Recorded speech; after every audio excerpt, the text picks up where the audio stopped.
અમદાવાદની સૌથી નજીક best one day picnic spot એટલે તિરુપતિ ઋષિવન જે આવેલું છે વિજાપુર હાઈવે પાસે, આપણે આવી પહોંચ્યા છીએ પાર્કિંગ કરીને. આપણે અંદર જઈ રહ્યા છીએ. પાર્કિંગના 50 રૂપિયા છે ફોર વ્હીલર કારના. અને મિત્રો એન્ટ્રી ટિકિટ 170 રૂપીસ એટલે 170 રૂપિયા છે. યાદ રહે 170 રૂપિયા ચૂકવવા માટે તમે ગૂગલ પેનો ઇસ્તેમાલ કરી શકો છો. ક્રેડિટ કાર્ડ નહીં ચાલે અને કેશ પણ ચાલશે. પણ અંદર જે ટિકિટો લેવી પડશે ત્યાં ફક્ત કેશ ચાલશે, ત્યાં ગૂગલ પે નહીં ચાલે. અને વાત કરીએ તો 3 વર્ષથી ઉપરના દરેક માટે ટિકિટ લેવી પડશે. વોટર પાર્ક 300 રૂપિયા છે અને વોટર પાર્ક 12 થી 5 વાગ્યા સુધી હોય છે. બાકી બધી રાઇડ્સના તમે ભાવ જોઈ રહ્યા છો. 20 રૂપિયા, 30 રૂપિયા, 50 રૂપિયા અને 100 રૂપિયા ટિકિટના અલગ અલગ દર છે. બાળકો માટે 20 થી 40 રૂપિયા અને મોટેરાઓ માટે 50 થી 100 રૂપિયા છે. પાર્કનો સમય 8:30 થી 6 નો છે. આપણે મિત્રો જેવી રીતે અંદર આવશું એટલે ફર્સ્ટ ક્લાસ તમને એક સ્કાય રેલ જોવા મળશે, જેને જોવાનું આનંદ જ મસ્ત છે, કેમ કે બહુ જ ખૂબસૂરત લાગે છે આ સ્કાય રેલ અને બહુ ખૂબસૂરત નજારા તમને આમાંથી જોવા મળશે. આ આખો તળાવનો તમને ચક્કર લગાવશે.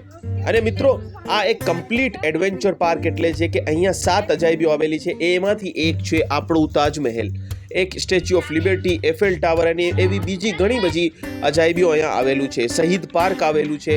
અને અહીંયા તમે બીજી એડવેન્ચર એક્ટિવિટી કરી શકો છો, જેમ કે એડવેન્ચર એક્ટિવિટીમાં તમે અહીંયા રાઇડિંગ કરી શકો છો, હોર્સ રાઇડિંગ કરી શકો છો, કેમલ રાઇડ કરી શકો છો, તમે અહીંયા ડર્ટ બાઇક ચલાવી શકો છો.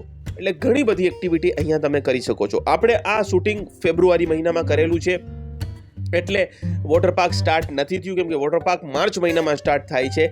આપણે લાસ્ટ ટાઈમ વોટર પાર્કની મજા લીધેલી હતી. 300 રૂપિયાના પ્રમાણે વોટર પાર્ક ઠીક છે, મારા હિસાબે 250 રૂપિયા પ્રાઇસ હોવું જોઈએ, કેમ કે વોટર પાર્ક બહુ જ નાનું છે. આ તમને જેટલું પણ વોટર પાર્ક અત્યારે દેખાય છે આટલું જ એક વોટર પાર્ક છે. નાની નાની સ્લાઇડો છે, બહુ મોટી કોઈ સ્લાઇડ્સ આમાં છે નહીં. પણ એક સારી વસ્તુ એ છે મિત્રો કે આખો દિવસ તમે ફર્યા પછી જો થાકી જાઓ ફરીને એડવેન્ચર એક્ટિવિટી કરીને, તો તમે એક કામ કરી શકો છો કે સવારથી 12 વાગ્યા સુધી તમે ફરી શકો છો, અહીંયા એડવેન્ચર એક્ટિવિટી કરી શકો છો અને પછી 3-4 કલાક તમે મજા લઈ શકો છો વોટર પાર્કની. હવે આપણે એક ઝૂલો જોઈ રહ્યા છે જેની ટિકિટ માત્ર 50 રૂપિયા છે, જે તમને મોટા ભાગના એડવેન્ચર પાર્કમાં જોવા મળે છે. આવું જ એક એડવેન્ચર પાર્ક આપણે મિત્રો ફરવા ગયા હતા વડોદરા પાસે અટાપી વન્ડરલેન્ડ. એનું પણ વિડીયો બનાવેલું છે, જે મને બહુ મોંઘો લાગે છે, કેમ કે ત્યાં તમને જબરદસ્તી 1000-1200 રૂપિયા ચૂકવવા પડે છે. તો એ વિડીયો પણ તમે જોઈ શકો છો. હવે એક અહીંયા તમને ટાઈગર ટ્રેન કહી શકો અથવા રોલર કોસ્ટર રાઈડ કરી શકો, એ પણ અહીંયા મસ્ત મજાની આવેલી છે, જેના પણ 100 રૂપિયા છે પ્રતિ વ્યક્તિ.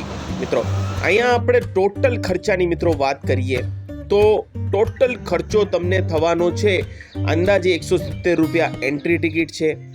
અહીંયા તમે જો કદાચ 3 થી 4 રાઈડ એક વ્યક્તિ કરે એટલે 600 રૂપિયા એ. અને જો વોટર પાર્કમાં જાઓ તો 900 રૂપિયા અને જમવાનું ગણું તો 200-300 રૂપિયા, 200 રૂપિયા તો તમને 1100 થી 1200 રૂપિયા પ્લસ તમને અહીંયા આવવાના જો અમદાવાદથી ગણો પ્રતિ વ્યક્તિ 250 રૂપિયા, તો તમને આવવા જવાના 300 રૂપિયા એટલે પોતાની પ્રાઇવેટ કારમાં તો 1500 રૂપિયા જેવું પ્રતિ વ્યક્તિ તમને ખર્ચો થવાનો છે. હવે એમાં તમે બધું વધતા ઓછું કરતા તમને ખબર પડી જશે કે કેટલું ખર્ચો થાય છે. અહીંયા તમે બોટિંગના પણ મજા લઈ શકો છો. બોટિંગ કરવાની બહુ સરસ મજા આવે છે. એના 100 રૂપિયા રાખેલા છે. થોડા મને વધારે લાગે છે બોટિંગના 100 રૂપિયા, કેમ કે નાના બાળકોના પણ લેવી પડે છે. પર મિત્રો નજારા બહુ સરસ છે. ફોટોગ્રાફી તમે અહીંયા કરાવી શકો છો, પ્રી વેડિંગ ફોટોશૂટ કરાવી શકો છો. એના કંઈક ચાર્જ 7000 રૂપિયા જેવા છે. જો મિત્રો તમે વોટર પાર્ક માટે ના આવતા હો, ખાસ કરીને તો હું તમને કહીશ વોટર પાર્ક માટે આવતા પણ નહીં, કેમ કે વોટર પાર્ક એટલું બધું મોટું નથી. આ તમે સ્કાય રેલ તો જોઈ, હવે તમે સ્કાય સાયકલિંગ પણ કરી શકો છો, એ પણ અહીંયા છે. પ્લસ બંજી જમ્પિંગ પણ અહીંયા છે અને સરસ મજાના ફોટોગ્રાફી કરી શકો એવા વિદેશના નજારા પણ અહીંયા તમને જોવા મળી જાય છે. તો ખાસ કરીને વોટર પાર્ક માટે ના આવો, અને જો તમે ગરમીમાં આવો છો તો સાથે સાથે વોટર પાર્ક તમારે ફરાઈ જશે. અને અહીંયા તમે આ મિત્રો ટ્રેક્ટરની રાઈડથી આખું પાર્ક ફરી શકો છો. અને જેવું તમે એન્ટ્રી લેશો એટલે તમને એક મહાન શિવલિંગની દર્શન કરવા માટે મળી જશે, જેનું જલાભિષેક ઓટોમેટિક થતું તમને જોવા મળશે. બાળકો માટે મેરી ગો રાઉન્ડ ને ઘણી બધી રાઇડ્સ પણ અહીંયા આવેલી છે. આ બ્લુ લગૂન વોટર પાર્ક જેની હું વાત કરી રહ્યો હતો, અહીંયાથી તમારી એન્ટ્રી છે. ખાવા માટેના ભાવ પણ તમે જોઈ શકો છો. ભાવ કોઈ ખાવાના મિત્રો કોઈ પણ વસ્તુના એટલા બધા મોંઘા નથી, પણ મને ફૂડ એટલું બધું સારું લાગ્યું નહીં. હવે મિત્રો અહીંયા હું જણાવવા માંગીશ, આ પણ ઝૂલાના પ્રાઇસ મિત્રો ખાલી 50 રૂપિયા છે. સ્કાય ઝૂલો છે જે ખૂબ જ ઊંચે સુધી તમને લઈ જાય છે. અહીંયા એંગ્રી બર્ડ છે જે શૂટિંગની ગેમ તમે રમી શકો છો, એના લગભગ 150 રૂપિયા છે. અહીંયા તમે મિત્રો જે હાઈ સ્કાય ઝૂલો પણ એક બહુ મોટો આવેલો છે. પ્લસ જગ્યાએ નાની નાની મૂર્તિઓ પણ મૂકેલી છે જે જોઈને તમને ફોટોગ્રાફી કરવાનું બહુ જ આનંદ આવશે. અને વિદેશની ઘણી બધી મૂર્તિઓની પ્રતિમા અહીંયા મૂકેલી છે. અને મિત્રો અહીંયા તમને હું વાત કરીશ કે આ જે આપણે વિડીયો બનાવી રહ્યા છે, આપણે પોતાના ખર્ચે બનાવી રહ્યા છે. ઘણા ફૂડના ચેનલવાળા ઉનાળા મહિનામાં તમારા માટે એડવેન્ચર પાર્ક ને વિડીયોઝ લઈ આવે છે. તમે ડિસ્ક્રિપ્શન એમના જોશો તો પેઇડ એડવર્ટાઇઝ માટે એમણે નંબર મૂકેલા હોય છે. એ બધા પેઇડ પ્રમોશન હોય છે. તમને સારી વાત કહેશે, ખરાબ વસ્તુ કોઈ નહીં કહે, અને અડધી વસ્તુ તો તમને એમાં બતાવવામાં જ નથી આવતી. તો મિત્રો બોટિંગ કરવાની મજા આવે છે. 100 રૂપિયા લે છે. 100 રૂપિયા થોડા વધારે છે. મારા હિસાબે બાળકોના ફ્રી હોવા જોઈએ અને મોટેરાઓના 80 રૂપિયા 70 રૂપિયા હોવા જોઈએ. ટિકિટ બારીમાં 100 રૂપિયા છે. આપણે તો પણ એન્જોય કર્યું, બહુ મજા આવે છે. હું તમને બોટિંગ કરવા માટે પણ કહીશ કે બોટિંગ કરી શકો છો. પ્લસ તમે અહીંયા આ ટ્રેનમાં બેસી શકો છો જેના માત્ર 20 રૂપિયા છે. બહુ ઓછા કહેવાય 20 રૂપિયા. અને બાળકો માટે અહીંયા અંદર જ મિત્રો એક નાનું એવું પોન્ડ બનાવેલું છે ને એમાં એ લોકો આપણે કહી શકીએ નાની નાની બોટ ચલાવી શકે છે જેના 40 રૂપિયા છે. અને આગળ બાળકો માટે ટોય ટ્રેન પણ મૂકેલી છે અને આ ડિસ્કો ડાન્સ મૂકેલી છે જેના 40 રૂપિયા છે.